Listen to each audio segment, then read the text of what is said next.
ayun na, magandang araw sa ating mga winding. So meron po tayong gagawin ngayon na isang counter machine, ang tawag nito, o money counter machine.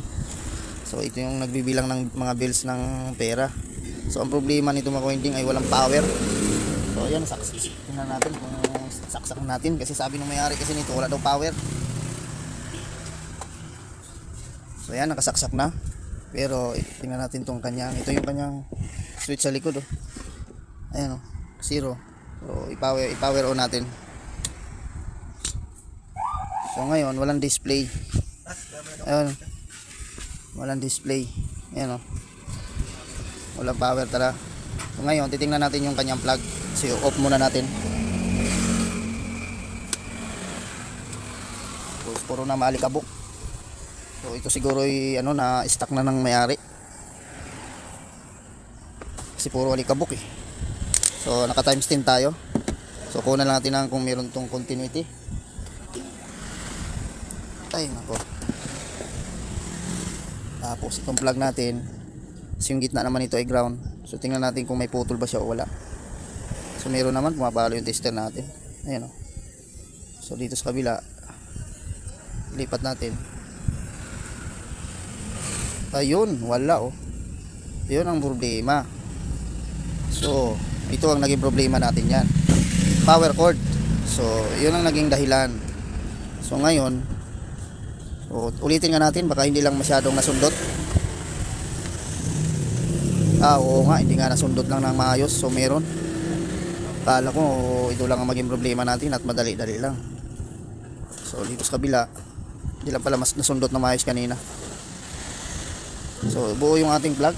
So bakit walang power? So yan ang alamin natin ngayon, itong kanyang likuran.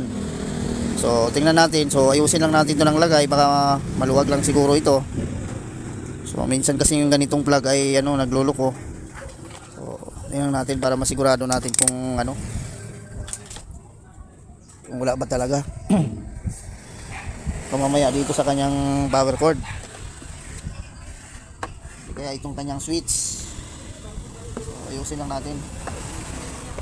Ayan. So idiin lang natin na maigi, baka mamaya ay maluwag lang. Baka mamaya ay maluwag lang. Ayusin lang natin.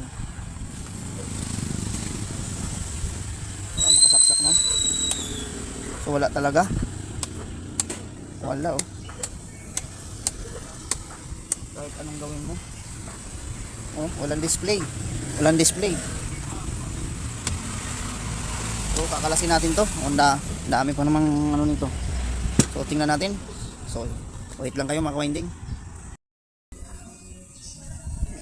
Ayan, bago tayo mag proceed dito sa kanyang sa ilalim mga ka-winding, kasi meron tong mga tornilyo na tanggalan dito. So i-actual muna natin dito sa tester na kung meron siyang kung magre-reading ba ito. So ayan, nakaupa ito. So ngayon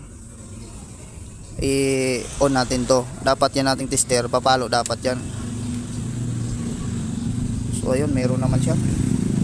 So ibig sabihin buo yung ating switch. So ngayon kakalasin natin yung loob nito. Ngayon may bukasan pala siya dito sa mga winding, oh, sa ilalim. So ang daming tornilyong babaklasin ito. Nagkataon ay kung may naisira pa ito. So tingnan natin yung laman nito. Ayun, may bumungad, oh. So meron siyang ginamit na capacitor. Ayun mga winding, oh. Nakalagay ay 2.5 UF. Tapos may transformer sa loob. So ibig sabihin yung pinaka primary nitong ating transformer buo, kasi pumapalo dito sa ating switch. So hindi lang natin alam kung yung secondary nitong transformer na yan kung okay. So tingnan nyo mo kung hindi, lapit natin. Ayan, oh, may blurred pa. Ayun, oh, may transformer.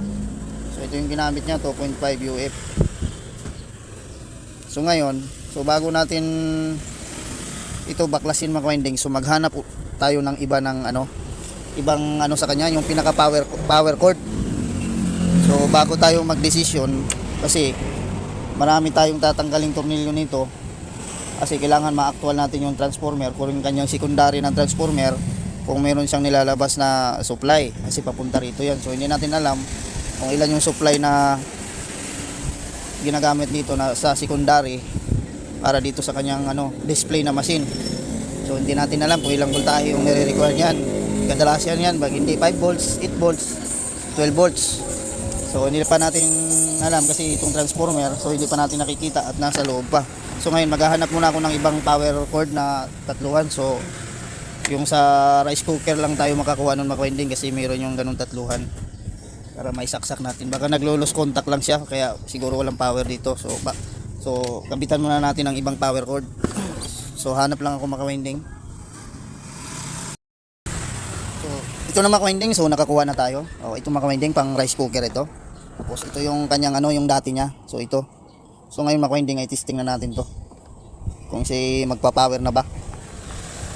Ito kaso lang mas maiksi itong wire na ito na makwending yung nakuha ko. Ito kasing sa kanya mas mahaba. So ngayon try natin dito sa pang rice cooker. Kasi pag ito ay hindi pa rin kumandar makwending at hindi pa rin siya nagpapa-power, may problema yung kanyang transformer na secondary. So yun lang ang nagiging problema niyan pag ganyan. So bago natin yan testingin muna natin ang ibang power cord na tatluhan na pang rice cooker. So palitan natin. Kasi muna tayo magsigurado kasi mahirap magbaklas nito at maraming tornilyo. So ito nabuksan ko na. So ngayon ay saksak na natin. So ilapit lang natin to. So tingnan natin kung siya magpa-power na. So yan. So saksak ko na mga winding. So tingnan natin. So abangan lang natin to na mag-display siya.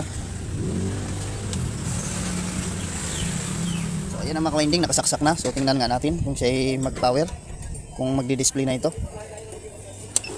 Ayun. So meron na, tumakbo na rin yung kanyang counter machine. So ibig sabihin mga winding, ang naging problema lang yung kanyang itong kanyang power cord.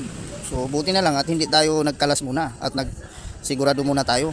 So wala talaga ito, meron naman, wala siyang putol, kaso lang hindi siya magpa-power, baka maluwag siya dito. Kadalasan kasi pag lumuwag ito, yun ang nagiging problema. Kasi pag lumuwag ito mga winding, yung tawag nito, hindi na magpapa-power. So ayan. So buti na lang hindi muna ako nagkalas ng tornilyo. So hindi natin alam paano gamitin ito. Ulitin nga natin, ano ba ito? Pindot-pindot na lang tayo dito. Ayun. So lagyan nga natin ng So meron din siyang pang detect ng fake na na pera. May pang-detect siya din na nakalagay. May fake na nakalagay pangalan. Ano ba 'to? Start nga natin. So umiikot naman So umiikot itong hindi natin alam kung anong tawag nito. Pag may nilagay siguro ng pera dito, so tatakbo siya. So lang wala naman tayong maraming pera lalagay dito para tumakbo sana. So ang gagawin na lang natin dito mga winding ay linisan na lang natin to at kinalawang yun doon ilalim puro alikabok. So ngayon to mga winding, so at least ang naging sira lang niya yung power cord. Ayan. So linisan ko na lang to mga winding at hindi ko na ipapakita at power cord lang naman ang naging sira niya, so okay na ito. So ayun mga winding, so hanggang dito na lang po ang ating video mga winding. So kung bago po sa aking channel, so please subscribe at notification bell para updated kayo pag may bago tayong video. Ayun mga winding, so bye bye na po.